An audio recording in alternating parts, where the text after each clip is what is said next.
ஒரு 3 மணி நேரம் சினிமாக்காக 6 கொண்டே காசை கரியாக்கணுமாடா? நீ வெளியே 5 நிமிஷத்துல வந்துடுறேன். ஒரு படத்துக்கு போக 1000 ரூபாய், அது கூட உங்க அம்மா கிட்ட கை கட்டி பிச்சை கேட்கணுமா? நீங்க சம்பாதிச்ச காசு தானே, வாங்கிட்டு வாங்க. இங்க பாரு, பிச்சை கிச்சன் பேசல பாத்துக்காமா, வந்து வாய் கிழிச்சு போதும் பாத்துக்காமா. அப்படிதான் நீங்க நடந்துக்கிறீங்க. இங்க பாருங்க, என் புருஷனை தனி கொடுத்தனம் கூட்டிட்டு போக எனக்கு 1 நிமிஷம் ஆகாது.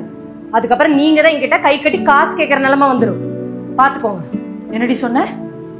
உங்ககிட்ட நான் வந்து கை கட்டி நிக்கணுமா? என்னை பத்தி உனக்கு என்னடி தெரியும்?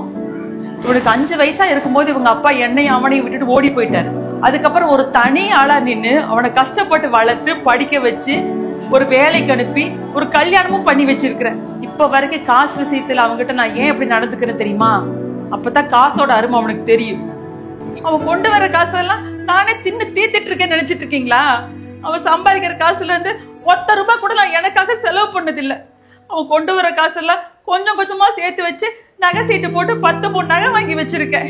வீடு கட்டுறதுக்கு உதவுமேன்னு கொஞ்சம் பணம் பேங்க்ல போட்டு வச்சிருக்கேன். அது மட்டுமா, ஏழை சீட்டு கூட போட்டு வச்சிருக்கேன். இதெல்லாம் எதுக்காக? உங்களுக்கு தானே. நான் என்ன போகும்போது இதெல்லாம் தலையிலே கட்டிட்டு போறேன். ஃபுல் வீடியோ பார்க்க கீழ இருக்க லிங்கை கிளிக் பண்ணுங்க.